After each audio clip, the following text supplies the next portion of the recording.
정부가 고양 창릉과 부천 대장을 3기 신도시에 추가로 지정했습니다. 정부는 신도시 2곳에 5만 8천 가구, 중소규모 택지 26곳에 5만 2천 가구 등 모두 11만 가구를 공급할 계획입니다. 정부는 수도권 30만 호 공급을 차질 없이 이행하겠다고 밝혔습니다. 유류세 인하폭이 오늘부터 8월 말까지 기존 15%에서 7%로 줄었습니다. 이번 조치로 휘발유는 1리터 65원, 경유는 46원씩 오를 것으로 보입니다. 전국의 휘발유 가격이 1,500원에 서울은 어제보다 24원 이상 올라 1,600원에 육박했습니다. 미국이 중국의 추가 관세 인상을 압박하자 중국의 상하이 증시 등 아시아 금융시장이 직격탄을 맞았습니다. 북한 발사체 발사에 미중 무역 분쟁까지 겹치면서 우리 증시도 급락세로 시작해 지금은 출렁이고 있습니다.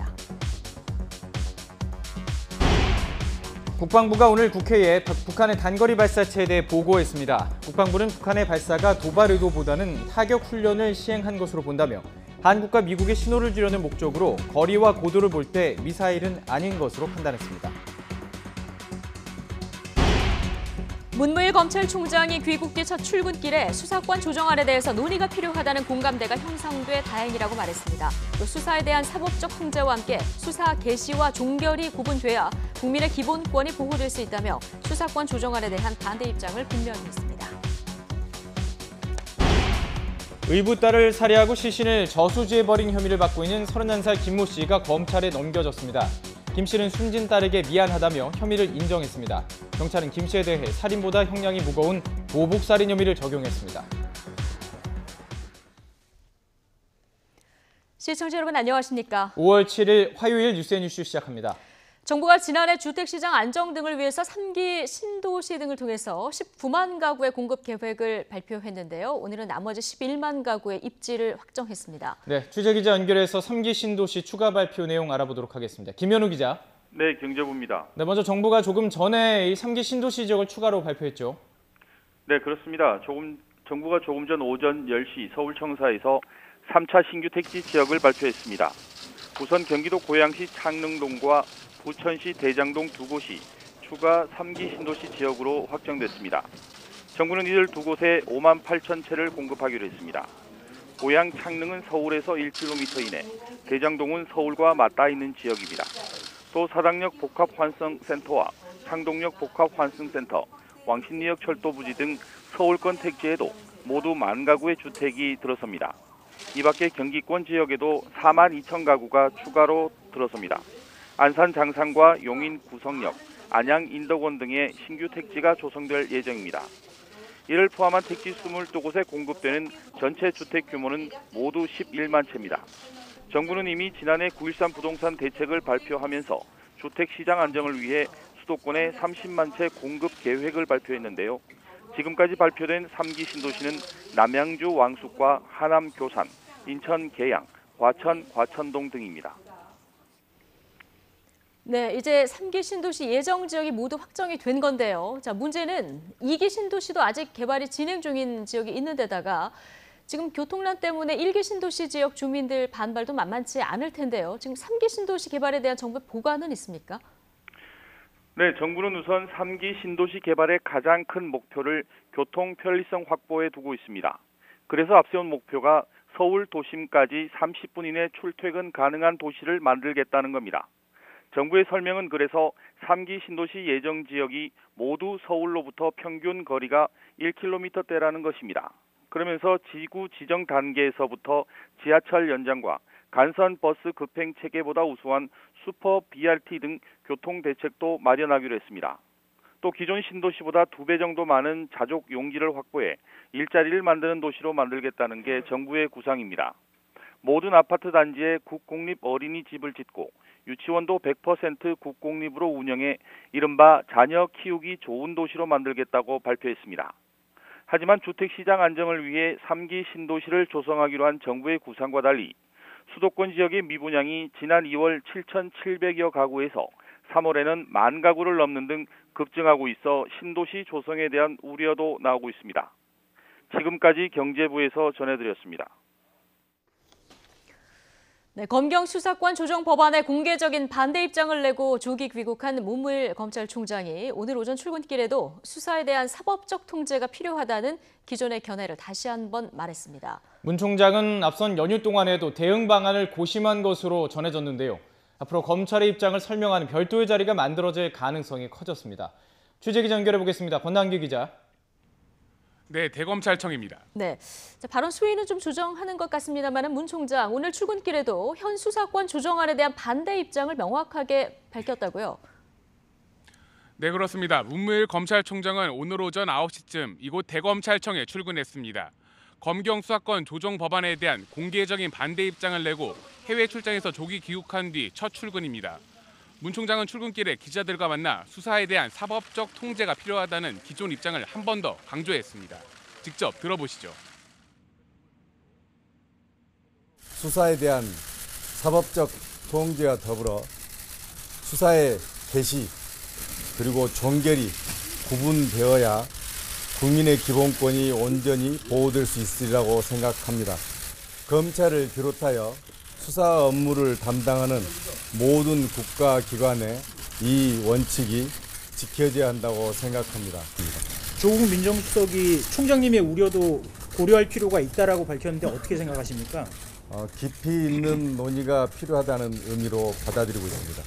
사개특위 기간 보고 총장님께 직접 나가실 계획이신지요? 국회에서 출석을 요구하시면 성심껏 준비하여 답변 드리도록 하겠습니다. 자, 그 연휴 동안 문 총장 대응 방안을 고심했을 것 같은데요. 구체적으로 내용을 좀 언급했습니까? 네, 문 총장의 오늘 답변은 그동안 수사권 조정 법안 수정의 필요성으로 강조해온 국민의 기본권을 한 번 더 강조해온 건데요. 지난 4일 입국하면서 일부 언급한 내용인데 오늘 출근길에 추가로 자세한 의견을 밝힌 겁니다. 경찰을 드러내어 언급하진 않았지만 검찰이 경찰의 수사를 사법적으로 통제해야 국민의 피해를 줄일 수 있다는 검찰의 입장을 정리해 말한 것으로 보입니다. 또 국회에서 불러만 준다면 직접 출석해 검찰의 입장을 설명하겠다고도 말했는데요. 문 총장은 출근 뒤 오전에 열린 대검찰청 정례 간부회의를 주재했습니다. 이 자리에선 출장 동안 진행된 내부 현안 등을 보고받는 동시에 검경 수사권 조정에 대한 대응 방안 역시 일정 부분 논의된 것으로 보입니다. 앞서 대검찰청 관계자는 검찰의 입장을 설명하는 별도의 자리를 만들 계획이라고 밝혔습니다. 그 방식으로는 기자 간담회나 대국민 담화, 국회 방문 등이 거론되고 있습니다. 수사권 조정에 대한 검찰의 입장을 반발이나 조직 이기주의로 보는 시선이 있는 만큼 문 총장은 입장 표명 방식과 시기를 두고 신중에 신중을 기할 것으로 보이는데요. 구체적인 일정은 일러야 오늘 오후에나 나올 것으로 예상됩니다. 지금까지 대검찰청에서 YTN 권남기입니다. 지난 4일 북한이 쏜 발사체에 대해서 국방부는 화력 타격 훈련으로 파악했다고 국회에 보고했습니다. 서너 종류의 무기를 10발에서 최대 20발까지 쏜 것으로 분석됩니다. 취재기자 연결하겠습니다. 조은지 기자. 네, 국회입니다. 네, 자, 국방부가 관련 내용을 국회에 보고를 한 거죠?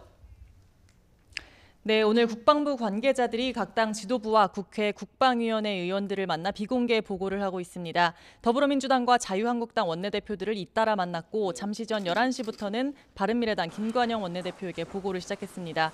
먼저 국회 국방위원장인 안규백 의원은 북한이 전술 유도무기와 방사포 등 3-4가지 종류를 10발에서 최대 20발 정도 쐈다고 설명했습니다. 다만 도발 의도가 있었다기보다는 화력 타격 훈련이라고 규정했는데요. 오전 9시에 개방된 장소에서 훈련했다는 것이 그 이유인데 만약 도발의 개념이었다면 새벽에 모르는 장소나 도로에서 쐈을 거라는 겁니다. 또 급이 낮은 포병국장이 현장을 지휘했고 이런 내용을 북한이 노동신문 등을 통해 보도까지 한 건 한국과 미국의 여러 사인을 주려는 의도라고 분석했습니다. 다종의 발사체를 발사해서 화력 타격 훈련을 시행하고 미국의 태도 변화를 압박함과 동시에 군부 주민의 불만을 좀 전환시키고 체제 결속을 도모한 그런 목적이 있지 않냐. 네, 발사체를 쏜 이후부터 지금 여야 입장 극명하게 다르게 나오고 있는데 보고를 받고 입장이 좀 달라졌습니까? 네, 평행선의 간격이 나날이 넓어지는 것 같습니다. 더불어민주당은 일단 정부 쪽에 힘을 실었습니다. 홍영표 원내대표는 이번 발사체가 기존 남북관계와 한미관계를 위협하는 심각한 사안은 아니다, 이렇게 잠정 결론지었다고 했습니다.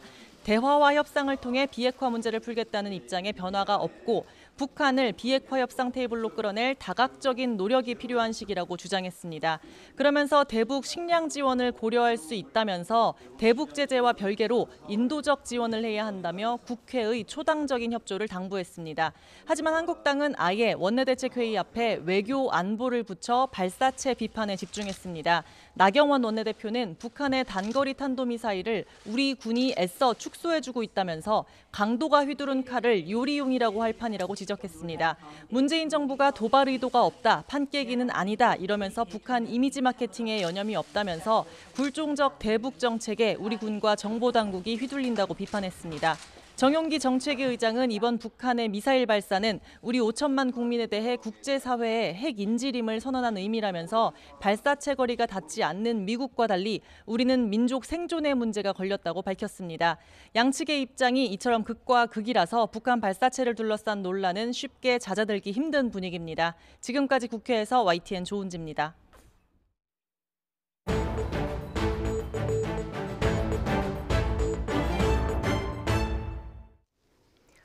네, 오늘 국방부 국회 보고 이전에 어제는 국가정보원이 국회 정보위원회에 정보 보고를 했습니다만 발사체를 둘러싼 논란은 계속되고 있습니다. 자, 이런 가운데 북한은 남측이 남북 선언들을 위반하고 있다면서 비판 수위를 높이고 있는데요. 왕선택 통일외교 전문기자 연결해서 북한 발사체와 관련해서 일고 있는 논란들 좀 짚어보겠습니다. 자, 왕선택 기자 나와 있습니까? 네, 왕선택입니다. 예. 자, 먼저 어제 국가정보원 보고를 보면 북한의 발사체 발사가 도발이 아니다 이렇게 얘기를 했는데 이런 판단을 내는 근거는 어디에 있습니까? 네, 국정원 보고를 보면 이제 대외적인 압박 요소는 있지만 도발로 보기는 어렵다 이렇게 그런 판단이 있고 오늘 오전 국방부 보고에도 같은 내용이 들어 있습니다. 예. 이제 군사적 도발이라고 하는 것은 주변국을 상대로 해서 구체적으로 공포감을 주겠다는 의도가 확인이 돼야 되는데 그런 게 아니고 이번의 경우는 불만 표명과 경고 의미에 좀 더 방점이 있다 이제 이런 판단이고요. 이제 오늘 아침 이제 국방부 보고를 보면 이제 시간과 장소를 봤을 때 공개적이고 통상적이었다 이러기 때문에 통상적인 훈련으로 보는 게 맞다 이런 판단이 있었고 어제 국정원 보고도 유사합니다. 어제 국정원 보고는 특히 북한의 보도에 대한 판단이 있는데 북한 보도의 표현의 수위 조절이 들어가 있고 예. 방어적 성격의 통상적 훈련으로 표현하고 있고 또 특히 북한은 이제 미사일로 표현을 하지 않고 전술 유도무기라고 계속해서 표현을 예. 하고 있다 이런 부분이 있고 또 미국을 자극하는 영어 표현이 또 삭제돼 있다 이런 것들이 국정원의 판단 근거가 되겠습니다. 예.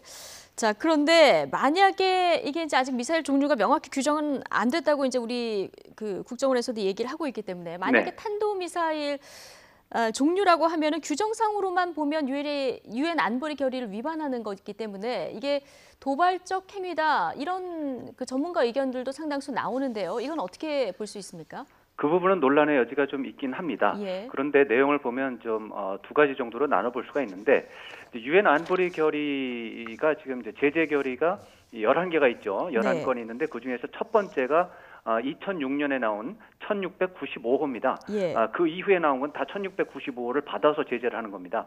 1695호에서 금지하는 것이 뭐냐 하면 문자 그대로 탄도 미사일 프로그램과 관련한 모든 활동을 중지해야 한다 이렇게 되어 있습니다. 예. 그런데 그 당시 유엔 안보리 결의가 채택된 배경을 보면 2006년 7월 5일 새벽 2시에 대포동2 미사일을 발사했기 때문입니다.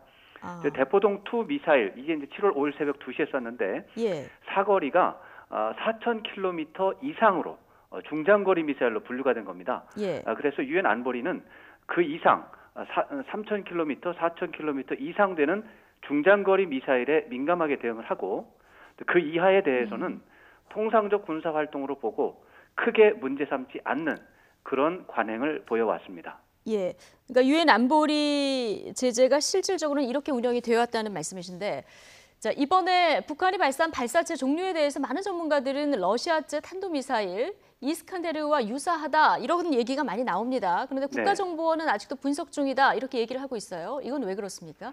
사진을 보면 모양이 똑같습니다. 이스칸데르 예. 미사일하고 똑같기 때문에 당연히 누구나 봐도 러시아제 탄도미사일 이스칸데르다 이렇게 말할 수 있습니다. 네. 그런데 이스칸데르 미사일은 러시아가 2006년 이후에 양산한 미사일입니다. 2006년이면 오래된 건 아닙니다. 예. 그런데 이 미사일을 러시아가 북한에 공급했다라는 정보가 지금 전혀 없습니다. 그렇군요. 러시아가 이스칸데르 미사일을 공급한 나라는 아르메니아 등을 비롯해서 한두 개 나라에 불과한 상황입니다. 또 북한 스스로 미사일로 표현하지 않고 전술 유도 무기라고 표현을 하고 있고, 또 이제 오늘 아침 국방부 보고에도 나와 있지만 지난 4일 날 화력 훈련 때 김낙겸 전략군 사령관이 나오지 않았습니다. 대신 총참모부 박정천 포병국장이 나왔습니다. 예. 포병국장이 관할하는 무기 체계 중에 미사일이 없습니다. 전략군 사령관이 미사일을 관할하게 되어 있습니다. 예. 그렇기 때문에 김정은 위원장을 영접한 사람이 누구냐도 중요한데 포병국장이 영접했기 때문에 이건 미사일이 아니다 이렇게 볼 수 있는 근거가 있습니다. 예.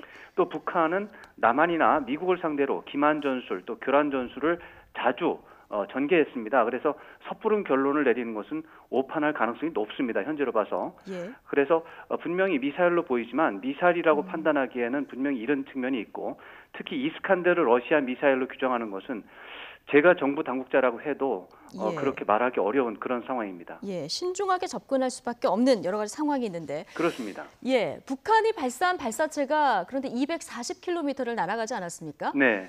자, 이것을 두고도 이제 거리상으로 보면 남측의 지상작전 사령부를 겨냥한 훈련이다. 이런 분석도 일각에서 나옵니다. 이 해석에 대해서는 어떻게 보십니까?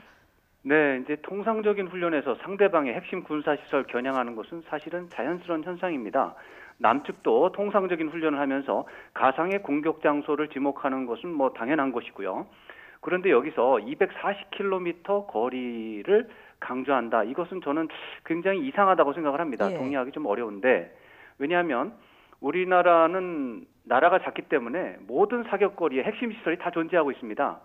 200km를 쏴도 걸리고 300km를 쏴도 걸리고 400km를 쏴도 우리나라의 핵심 시설하고 다 걸립니다.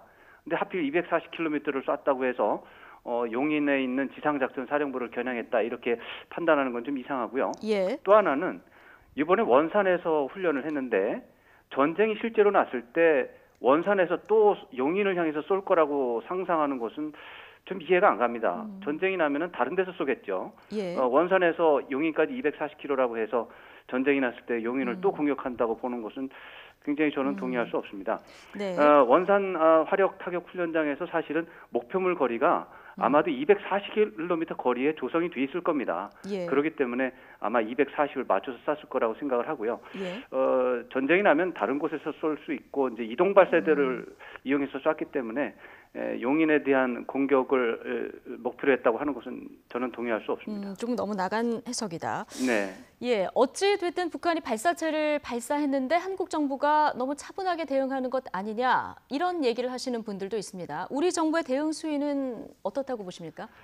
그래서 이제 지금 한국의 대응은 한국만의 대응이 아니고 한국과 네. 미국의 공동 대응이라는 점을 유의해야 될 필요가 있습니다.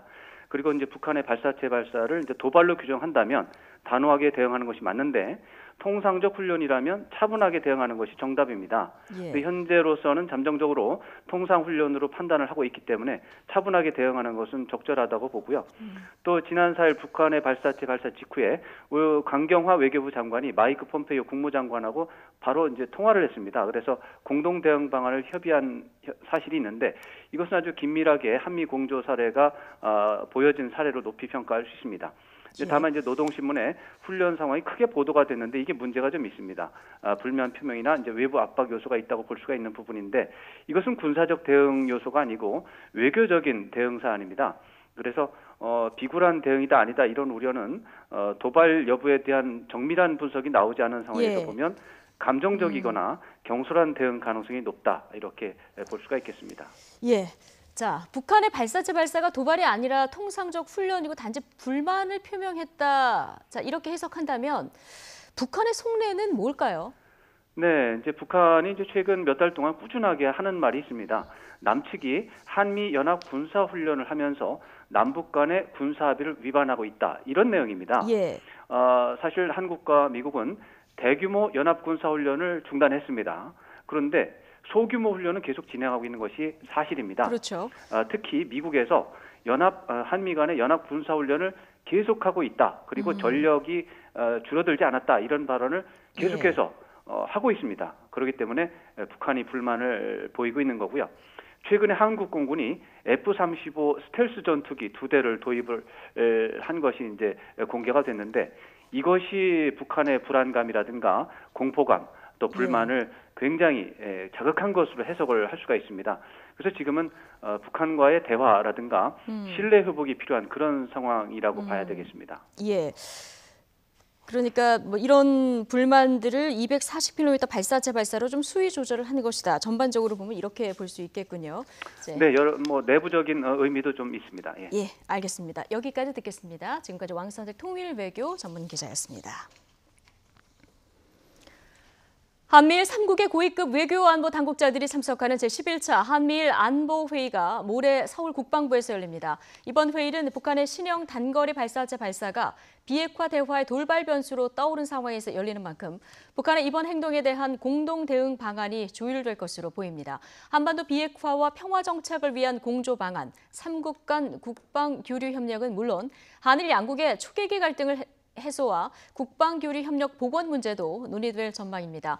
이번 회의에는 정석환 국방부 국방정책실장과 렌달 슈라이버 미국 국방부 인도태평양 안보차관보, 이시카와 다케시 일본 방위성 방위정책차장이 각각 수석 대표로 참석합니다. 오늘 새벽 0시부터 유류세 인하폭이 줄어들면서 기름값이 오르는 효과가 나타나게 됐습니다. 취재기자 전화로 연결해서 실제 주유소 기름값 흐름 어떤지 그리고 소비자들의 반응도 함께 알아보겠습니다. 취재기자 연결해보죠. 홍성기 기자. 네, 홍성기입니다. 유류세 인하폭이 줄어들었습니다. 오늘부터 이제 기름값이 일제히 이렇다고 해서 그냥 바로 오르는 건 아니죠? 네, 이론적으로는 그렇습니다. 오늘 새벽 0시부터 정부가 유류세 인하폭을 15%에서 7%로 축소했는데요. 이는 주유소가 오늘부터 사오는 기름값에 적용되기 때문에 미리 사놓은 기름은 기존의 15% 세금 할인을 받은 가격을 기준으로 팔아야 됩니다. 그러나 기름값 오름세는 이미 오늘부터 눈에 띄게 나타나고 있습니다. 한국석유공사 유가정보시스템 오피넷을 보면 오늘 전국 평균 휘발유 값은 하루 만에 13원 넘게 올랐습니다. 서울만 놓고 보면 인상폭은 훨씬 큰데요. 서울 지역 주유소 휘발유 값은 어제보다 무려 24원 넘게 상승했습니다. 이렇다 보니 오늘 주유소는 다소 한산한 모습을 보이고 있습니다. 유류세 인하폭 축소가 예고된 상황이라 어제는 오히려 기름값 인상 전에 차에 기름을 채우려는 사람들로 다소 붐볐는데요. 오늘은 저희 YTN 취재진이 서울 시내 주유소에 취재를 나가본 결과 인상된 기름값을 관망하는 사람들이 많아서 주유소를 찾는 사람이 크게 줄어든 모습입니다. 오늘 하루 만에 기름값이 많이 오르긴 했지만 유류세 인하폭 축소율을 감안하면 기름값은 당분간 더 오를 것으로 전망됩니다. 국제유가 변동을 제외하고 유류세 인하폭만 15%에서 7%로 줄어드는 것을 놓고 단순 계산을 해보면 1리터의 휘발유는 65원, 경유는 46원, 그리고 LPG 부탄 16원씩 오를 것으로 예상됩니다. 여기에다 국제유가가 최근 상승세를 보여왔기 때문에 기름값 상승폭은 더 커질 수 있습니다. 또 현재 7%인 유류세 인하도 오는 8월까지이고 9월부터는 이마저도 없어져서 다시 한번 인상 요인이 생기기 때문에 당분간 서민들의 기름값 부담이 커질 것으로 보입니다. 지금까지 YTN 홍성기입니다. 미국이 미중 무역 협상과 관련해서 중국이 기존 약속에서 후퇴했다면서 추가 관세 인상을 압박했습니다. 오는 9일 시작되는 워싱턴 협상이 변수로 떠오른 가운데 미중 무역 갈등 악재의 상하이 증시는 어제 폭락을 했고 오늘은 소폭 오름세로 출발했습니다. 취재기자 연결해 보겠습니다. 조수영 기자. 네, 국제부입니다. 네, 지난주 베이징에서 중국과 고위급 협상을 벌인 미국. 자, 이번 주 워싱턴 후속 협상을 앞두고 중국을 좀 압박하는 모양새다. 이렇게 볼 수 있겠군요. 네, 그렇습니다. 5월 타결 전망까지 나왔던 미중 무역 협상 분위기가 다시 심상치 않습니다.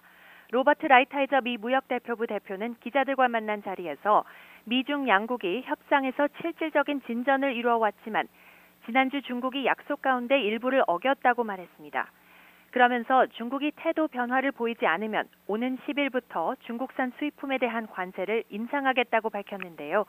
이는 하루 전 트럼프 대통령이 2천억 달러 규모의 중국 상품에 부과해온 10% 관세를 25%로 올리겠다고 한 발언과 맥을 같이 합니다. 미국은 이처럼 중국에 대한 관세 압박을 강화하면서도 중국과 협상을 계속 이어가겠다는 입장을 재확인했습니다. 주말 사이 나돌았던 중국 대표단의 방미 취소설 그리고 워싱턴 협상 불발설을 일축한 건데요. 라이타이저 대표는 중국 대표단이 예정대로 워싱턴을 방문해 현지 시간 9일과 10일에 협상을 진행할 방침이라고 밝혔습니다. 함께 자리한 스티븐 무누신 재무장관도 미중 협상이 90% 정도 마무리됐다며 이번 주 안에 합의를 이루길 바란다고 강조했습니다. 그러면서도 미국은 이미 한 약속에 대해서는 재협상하지 않겠다는 뜻을 분명히 했습니다. 미국 측 입장을 정리해보면 대중 압박을 통해 막바지에 접어든 협상 국면에서 유리한 위치를 점하려는 포석으로 읽힙니다. 자, 이 미중 무역 협상 진행 상황, 양국 증시에 영향을 줬을 것 같은데요. 네, 트럼프발 악재에 어제 중국 증시는 급락했습니다. 상하이 종합지수는 5.58% 떨어지며 2016년 2월 이후 하루 최대 낙폭을 기록했고 선전지수도 7.38%나 폭락했는데요. 오늘은 일단 상하이 지수가 0.27% 상승 출발하는 등 반등세를 나타내고 있어서 오후까지 좀 더 지켜봐야 할 것 같습니다. 어제 휴장한 일본 도쿄 증시의 니케이 지수는 전 거래일 대비 1% 안팎의 하락세를 보이고 있습니다. 오늘 아침 마감한 미국 뉴욕 증시는 상대적으로 하락폭이 작기는 합니다만 투자 심리가 위축되는 모습을 보였습니다. 다우지수는 0.25%, S&P는 0.45%, 그리고 나스닥은 0.50%씩 각각 내렸습니다. 세계 양대 경제 강국의 무역 대결이 이번 주 워싱턴 담판에서 돌파구를 찾지 못할 경우 국제 금융시장에도 상당한 불안 요인으로 작용할 것으로 예상됩니다. 지금까지 국제부에서 YTN 조수현입니다. 북한의 발사체 발사에 더해서 지금 전해드린 이 미중 무역 분쟁마저 해결의 실마리를 보이지 않고 있어서 국내 증시도 휘청거리는 모습입니다. 취재기자 연결합니다. 백종규 기자. 네, 경제부입니다. 시작부터 국내 금융시장 불안한 모습을 보이고 있죠. 네, 그렇습니다. 연휴가 끝나고 국내 증시도 다시 문을 열었는데요. 우려대로 시작부터 급락세가 이어지고 있습니다. 오늘 코스피는 1.09% 내린 2172.39로 시작했습니다. 한때는 2160대로 내려가기도 했습니다. 지금 코스피는 지난주 금요일 종가보다 0.87% 하락한 2177.26을 기록하고 있습니다. 외국인이 1,500억 원대, 개인은 1,900억 원대 순매수를 기록하고 있는데요. 기관이 3,300억 원대 대규모 팔자에 나서면서 전체 지수가 휘청이는 모습입니다. 시가총액 상위주 역시 대부분이 하락세를 보이고 있습니다. 코스닥도 0.54% 떨어진 757.71로 거래를 이어가고 있습니다. 자, 이번에는 여러 이유가 복합적으로 작용했다는 분석이 나오고 있는데 시장의 반응은 어떻습니까? 네, 가장 큰 이유는 개선될 조짐을 보였던 미중 무역 분쟁에 대한 우려가 다시 커졌다는 점입니다. 미중 무역 분쟁이 단기간에 해결될 일이 아니라는 점이 거듭 확인되면서 투자 심리에 부정적인 영향을 미친 것으로 풀이됩니다. 여기에 국내 주식시장에 또다시 북한 리스크가 덮친 것도 무시 못할 변수로 보입니다. 지난해 4월 제1차 남북 정상회담 이후로 북한 이슈는 비교적 잠잠했는데요. 예상치 못한 발사체 발사로 가뜩이나 움츠러든 투자 심리를 더욱 가라앉힌 것으로 분석됩니다. 상황이 심상치 않자 한국은행은 예정에 없던 금융경제 상황 점검 회의를 열었는데요. 회의를 주재한 이주열 총재는 미중 무역 분쟁의 불확실성이 다시 부각됐지만 협상은 여전히 진행되는 만큼 크게 불안해할 상황은 아니라고 평가했습니다.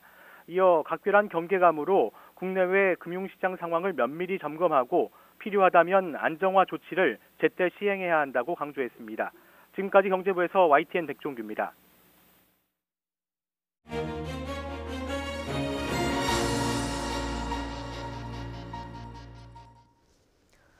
네, 정부가 3기 신도시 30만 가구 중에서 마지막 11만 가구가 들어설 택지지구를 발표했습니다. 예상을 깨고 고양, 창릉, 부천, 대장 지역이 선정이 되는데요. 앞으로 부동산 시장에 어떤 영향을 미칠지 김인만 부동산경제연구소장 연결해서 좀 들어보겠습니다. 자, 김 소장님 나와 계시죠? 네, 안녕하세요. 김인만입니다. 예, 안녕하세요. 자, 일단 오늘 그 정부가 발표한 3기 신도시 마지막 지역에 고양, 창릉, 그리고 부천, 대장 다소 좀 의외의 언론의 보도가 좀 안 되던 지역이 선정이 됐는데요. 오늘 발표된 이 두 지역의 입지적 가치는 일단 어떻게 보고 계십니까? 일단 좀 의외라고 보여지고요. 예. 기존에 이제 계속 언급이 됐던 광명 시흥 지역이 좀 빠진 부분이 좀 의아한 부분이고, 고양 같은 경우는 이제 서울 서북부 지역에 계속 거론되던 지역이어서 뭐 충분히 예상할 수 있었는데, 네.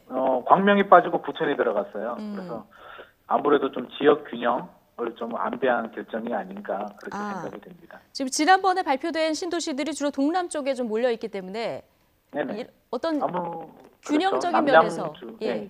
남양주 왕숙에 6만 6천 가구가 공급이 됐고요. 공급이 될 예정이고요. 네. 하남 뭐 이렇게 보다 보니까 아무래도 동쪽이니까 이번에는 이제 서쪽으로 이렇게 결정이 된 것 같고, 또 하나는 보면 이제 교통망이 중요하잖아요. 서울과 연계서. 네. 서울 집값을 잡기 위한 신도시를 개발하다 보니까 아무래도 GTX라든지 이런 광역 교통망을 연계해서 네. 지역을 선정하다 보니까 이렇게 고양과 부천이 선정이 된 것 같습니다. 예, 일단 두 지역을 보면은 서울과의 접근성은 좀 좋아 보이고요. 그런데 네네. 지금 2기 신도시도 아직 건설 중인 데가 많고요. 그 네네. 1기 신도시 원주민들 중심으로 좀 불만들도 나오고 있는 상황이라서 이번에 보면은 지난번에도 그랬습니다만은 여러 가지 그 정책이 살기 좋은 도시 이런 부분에 좀 맞춰져 있는 것 같아요. 일자리를 만드는 도시를 뭐 지향한다던가 모든 아파트에 국공립 어린이집을 넣는다던가 이런 계획들이 이번에도 좀 들어가 있습니다. 아무래도 좀 그런 반발들이 굉장히 크죠. 2기 신도시도 아직 완성된 것도 아닌데 예. 또 3기 신도시 대규모 물량이 나오다 보니까 기존 주민들이 반발할 수밖에 없고요. 네. 기존에 발표되는 지금 남양주 왕숙과 하남 교산도 지금 공청회에서 굉장히 논란이 되고 있거든요. 그래서 주민들이 반발이 크니까 아무래도 정부 입장에서는 서울 집값 안정을 위해서 교통망도 중요하고 자족도시 기능을 만들어서 그런 반발을 좀 잠재우려고 하는 것 같은데요. 네. 그래도 그 주변 지역, 물론 무주택 실수요자들, 청량을 노리는 실수요자들한테는 기회가 되겠지만 네. 기존 주민들한테는 굉장한 부담이 되고 계속 반발이 이어질 것 같습니다. 아, 그렇군요. 그러니까 지금 신도시로 지정된 인근 주민들 반대 목소리도 있고 지금 시위도 계속 나오고 있는 이런 상황이거든요. 일단 뭐 정부는 원도심도 혜택을 보도록 하겠다 이런 입장이긴 한데 이걸 좀 따져봐야 될 것 같습니다. 공급 물량에 따른 악재가 큰지 그 신도시 주변으로 인프라가 그 공급이 되기 때문에 이 부분의 혜택을 볼 것인지 어느 것이 더 클까요? 이게 사실 기존에 그게 신도시가 발표되면서 교통망이 건설이 되면 이게 굉장히 호재가 될 수 있는데요. 이게 사실 GTX라든지 그런 계획은 이미 다 있었거든요. 기존에 있던 계획에 그 라인에 맞춰서 신도시를 개발하다 보니까 현재 그 주민들이나 지역 입장에서는 아무래도 호재보다는 좀 악재로 작용할 게 더 많을 것 같고요. 굉장히 반발이 예상이 되고 있습니다. 사실은 굉장히 부담스럽죠. 이 예전과 달리 우리가 한 15년, 20년 전만 하더라도 신도시가 개발이 되면 인프라가 좋아지면서 주변 지역 집값도 같이 올라갔는데 최근의 양상은 신도시가 개발이 되면 공급 물량에 대한 부담으로 주변 집값들은 오히려 더 손해를 보는 경우들이 제법 많았거든요. 그래서 그런 학술 효과 때문에 주민들이 아마도 이번 발표를 보면서 좀 안도의 한숨을 쉬는 지역들도 좀 있지 않을까 그런 생각도 듭니다. 예. 소장님, 당초 6월쯤 발표된다고 했는데 조금 앞당겨졌습니다. 이게 이제 뭐 보완도 이유가 있겠습니다만은 최근에 그 서울 집값 하락세가 좀 멈췄다, 조금 움직이기 시작하는 거 아니냐. 그래서 지금 좀 조기에 차단할 필요가 있는 거 아니냐. 이런 이유가 영향을 미쳤을 것이다. 이런 분석도 나오고 있는데요. 어떻게 보십니까? 아무래도 좀 그런 것 같습니다. 사실 작년 9.13 대책 발표되고 3기 신도시가 발표가 되면서 이제 서울 집값이 안정을 찾고 있는데 최근에 이제 거래량을 보면 좀 늘어난다는 통계 자료들이 나오고 있거든요. 그래서 정부 입장에서는 약간 트라우마가 있죠. 참여정부 시절에도 이제 집값 때문에 굉장히 고생을 했고 이번에도 문재인 정부 출범하면서 2년 동안 2017년, 2018년 집값 때문에 굉장히 고생을 했는데 겨우 안정을 찾고 있는데 이거 다시 또 이게 불똥이 튀지 않을까 싶은 염려 때문에 좀 빨리 이렇게 발표를 한 것 같은데 제가 볼 때는 좀 정부가 너무 이렇게 걱정이 좀 많은 것 같고요. 이렇게 빨리 결정할 문제도 아니었던 것 같아요. 제 생각에는. 그런데 정부 입장에서는 좀 굉장히 좀 불안해하는 것 같습니다. 아, 그렇군요. 자, 그럼 문제는 지금 수요는 사실 서울에 많이 몰려있지 않습니까? 그럼 이런 신도시 건설이 서울 집값을 좀 견제할 수 있냐, 안정화시킬 수 있냐 이 부분이 좀 관심인데 이 전망은 어떻게 보십니까? 사실은 이게 작년에도 집값 문제는 서울에서 출발해서 서울의 집값 문제였는데 서울은 개발이 완성된 도시다 보니까 신규 땅이 없고요. 그린벨트를 풀어야 되는데 뭐 박원순 서울시장께서 그린벨트는 강력히 반대하고 있고 예. 그린벨트를 푼다고 해도 서울 집값 안정에 뭐 도움이 될 만한 물량이 나오기는 힘들어요. 그래서 현실적으로 이번 대책을 보면 서울에도 뭐 기존 역세권을 개발해서 한 10,000세대 정도 공급된다고 하는데 그거 가지고 진짜 서울의 수요자들이 원하는 충분한 주택을 공급되기는 힘들고요. 네. 이번 신도시가 개발이 돼서 물론 약간의 영향은 있겠지만 예. 과연 서울 수요자들이 원하는 지역도 아니고 뭐 돈이 없거나 여러 가지 사정상 분양을 받을 수는 있겠지만 마음은 예. 여전히 서울을 향하고 있단 말이에요. 많은 분들이. 예, 그럼 그렇게 소장님 보자면, 보시기에는 가장 좋은 서울 주택 수요를 해결하는 방법은 어떤 거라고 보십니까? 이게 사실은 뭐 빨리 단기간에 이게 답이 나올 문제는 아니고요. 예. 정부는 지금 빨리 답을 찾아야 되니까 굉장히 조급증을 내고 있는데 이거는 사실 뭐 10년, 20년을 바라보고 해야 될 문제고 법적인 문제하고 같이 걸려서 제가 볼 때는 이게 다 맞물려 있어요. 서울의 주택 문제가 청년 실업 문제, 신혼부부 문제, 노후 문제가 다 이렇게 연관이 되어 있기 때문에 예. 서울 도심 역세권을 개발하는 건 좋은데 그냥 예. 분양 주택을 이렇게 공급하기보다는 뭐 용적률 인센티브라든지 뭐 파격적인 혜택을 줘서 공공 임대 아파트들 젊은 세대들이 마음 놓고 편하게 살 수 있는 그런 아파트들이 뭐 10만 채, 20만 채 공급될 수 있는 그러니까 이게 단순히 땅의 문제가 아니고 제도적으로라도 이게 법적인 문제 여러 가지 서울시와 정부가 합쳐서 다음 정권으로 넘어가더라도 좀 이게 긴 호흡을 가지고 이렇게 해결을 해야지 지금 문제가 뭐냐면 작년 2018년 과열에 맞춰서 3기 신도시가 준비가 되고 있는데 3기 신도시가 분양이 되고 입주가 되는 시점에는 부동산 시장 분위기가 많이 반전이 되어 있을 거란 말이에요. 만약에 침체가 되는 상황이라면 이게 상당한 입주 물량이 이 분양 플러스 기존 부동산 시장 하락에도 큰 더 플러스 영향이 되면서 오히려 차기 정부에서 굉장히 큰 부담으로 작용될 수도 있거든요. 그렇군요. 네, 지금 뭐 그런 점도 좀 고려를 해야 될 것 같습니다. 알겠습니다. 뭐 공급보다는 어차피 교육이나 직장 문제 때문에 서울에 살고 싶다면 현실적으로 봤을 때 조금 다양한 형태의 주택을 좀 마련하는 것도 장기적인 관점에서 괜찮을 것이다. 이런 얘기까지 해주셨는데요. 지금 소장님 전화 연결하는 동안 전화 연결 상태가 살짝 안 좋았는데 이 부분 시청자 여러분께 양해 말씀드리겠습니다. 여기까지 듣겠습니다. 고맙습니다. 감사합니다. 네, 김인만 부동산경제연구소장과 이야기 나눠봤습니다.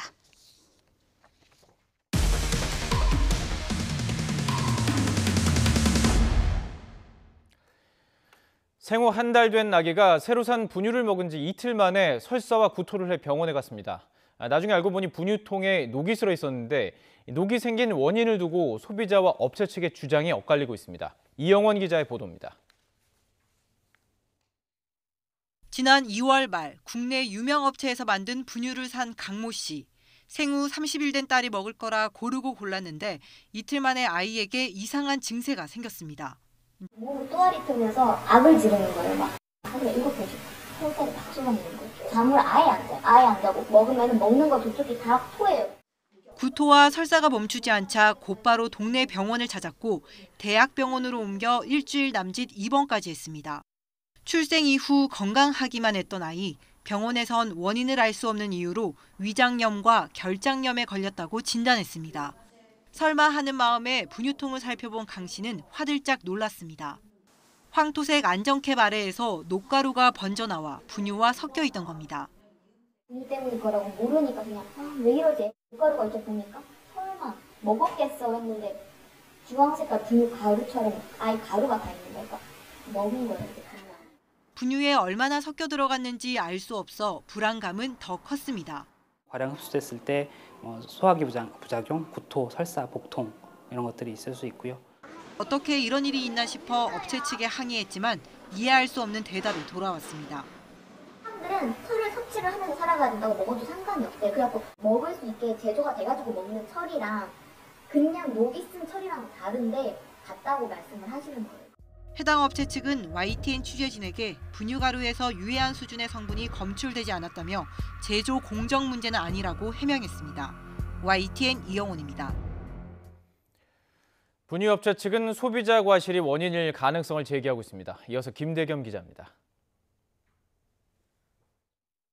업체 측은 100% 무결점 공정을 자신하며 소비자가 잘못 보관했을 가능성을 지적했습니다. 녹가루 문제가 불거진 이후 자체 실험을 했다며 YTN 취재진에게 결과를 보내왔습니다. 가습기 가동 환경을 설정한 뒤 분유통 상단에 5ml 물을 뿌리고 뒀더니 사흘 만에 녹이 슬었다는 겁니다. 제대로 말리지 않은 분유 수푼을 거치대에 끼워둔 채 습도 높은 환경에 노출한 탓일 수 있다는 건데 아이 부모 측은 그렇게 사용한 적도 가습기도 없다고 반박했습니다. 집에 가습기도 없고 공기청정기가 있고 공기청정기도 안방에만 있어요. 분유는 부엌에 선반에 보관해요. 노란 색깔 뚜껑까지 다 닫고 가루 탄 다음에 위에 뚜껑을 엎어놨었어요. 아예. 그 쇠를 못 믿어가지고 거의 위에 올리진 않았고. 설령 가습기가 있다고 해도 분유통에 쉽게 녹이 생긴다면 분명 문제가 될 수 있습니다. 그 며칠 만에 그렇게 녹이 쓸어가지고 뭐 어떤 식으로 소비자의 잘못으로 물이 들어가서 녹이 쓸었다면 이 세상에 나오는 시중에 파는 분유를 어떻게 먹이겠어요? 그렇죠? 못 먹이죠. 이에 대해 업체 측은 다른 회사들의 분유통도 마찬가지라고 말했습니다. 하지만 업체 측은 YTN의 공식 인터뷰 요청을 거부하면서 부모들이 엄청난 액수의 보상금을 요구했다고 주장했습니다. 이런 가운데 식품의약품안전처는 관련 자료를 받으면 사건을 면밀하게 살펴본 뒤 조사 여부를 결정하겠다고 밝혔습니다. YTN 김대겸입니다. 중학교 1학년인 의붓딸을 숨지게 하고 시신을 버린 30대 남성이 검찰에 송치됐습니다. 광주 동부경찰서는 보복살인과 시신 유기 혐의를 적용해 31살 김모 씨를 구속기소 의견으로 검찰에 넘겼습니다. 송치 과정에서 김 씨는 취재진에게 자신이 숨지게 한 의붓딸에게 미안하다고 말했습니다. 김 씨는 지난달 27일 아내 유 씨와 함께 의붓딸인 13살 A양을 전남 지역 야산에서 살해하고 시신을 저수지에 유기한 혐의로 구속됐습니다. 경찰은 의붓딸이 자신을 성추행범으로 신고한 것에 앙심을 품고 김 씨가 범행을 저지른 것으로 보고 있습니다. 경찰은 지난 2일 구속영장이 기각된 친모 39살 유모 씨에 대해 보강 수사를 벌인 뒤 영장을 재신청할 방침입니다. 240km를 날아간 북한 발사체의 숨은 뜻을 두고 지금 여야 간 해석이 극과 극입니다. 도발이 아니라 대화하자는 제스처라는 민주당, 북한 미사일이 3총이냐는 한국당, 패스트트랙으로 꼬인 정국에 불씨 하나가 더 더해졌습니다. 잠시 뒤 평론가 두 분과 이 소식 포함해서 문재인 정부 2주년 즈음한 여론 흐름까지 좀 두루두루 짚어보겠습니다. 2부에서 뵙겠습니다.